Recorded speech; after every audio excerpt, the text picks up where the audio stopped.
Das kleine Dorf und 3 Himmel, dem Heidi seine Welt, der Gespane, dem Geissen Peter.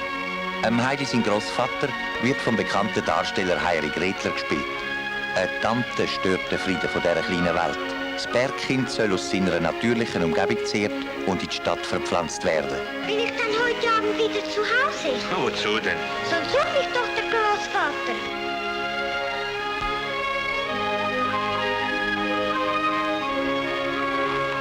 Im grossen, fremden Frankfurt lebt Heidi wie ein Vogel in einem Käfig. Es lernt aber auch etwas und begegnet neuen Gesichtern.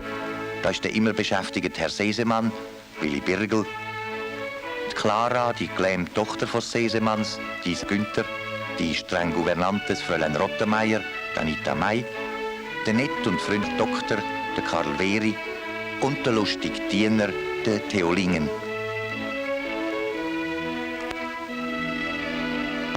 So, das wäre unser kleiner Gast.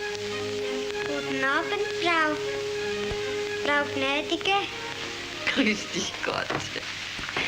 Ich bin aber weder eine Frau Gnädige noch eine gnädige Frau. Für dich die Großmama. Sind Sie der Herr Sesemann? Ja, der bin ich. Das ist der Onkel Doktor, den wirst du wohl nicht brauchen als Kind der Berge. Was habt ihr denn für Berge in eurem Dorf? Da ist dein Platz. Ab morgen beginnt der Unterricht pünktlich 9 Uhr. So. Wo ist Tante Dete? Hier werden keine Fragen gestellt, vor allem nicht in dieser unmöglichen Sprache. Hier wird aufmerksam zugehört. Sag einmal, Heidi, stimmt das, dass du nicht lesen lernen willst? Warum nicht? Der Geissen-Peter hat gesagt, wer lesen kann, kann nicht mehr auf die Alp. Herr Siesemann! Ja, was ist denn? Herr Siesemann, ich habe einen klaren Kopf. Ich war Gefreiter der Reserve, aber bei uns spukt's. Bei Ihnen vielleicht. Na, bitte gehorsamst nicht zu scherzen. Herr Siesemann, ich habe einen eiskalten Hauch verspürt und dann kamen Sie die Treppe herauf. Wer? Sebastian! Wie komme ich jetzt wieder ins Bett? Ich helfe dir.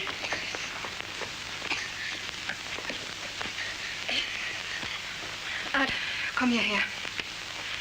Wo bist du gewesen? Ich habe die Berge gesucht.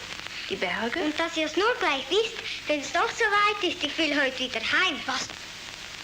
Sag einmal, ist es denn da oben nicht recht einsam und furchtbar langweilig? Etwas Schöneres und Lustigeres gibt es nicht.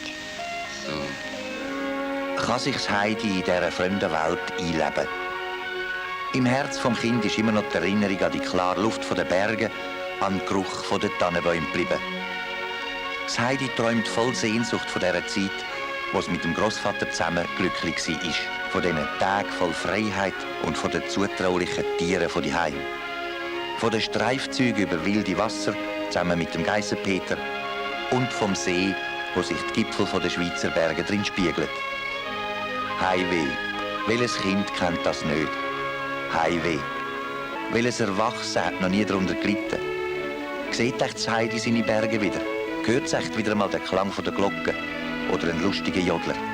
Unser Film gibt Antwort darauf. Auch sie vergüssen mit dem Heidi ein paar Tränen und sind mit dem Heidi zusammen glücklich.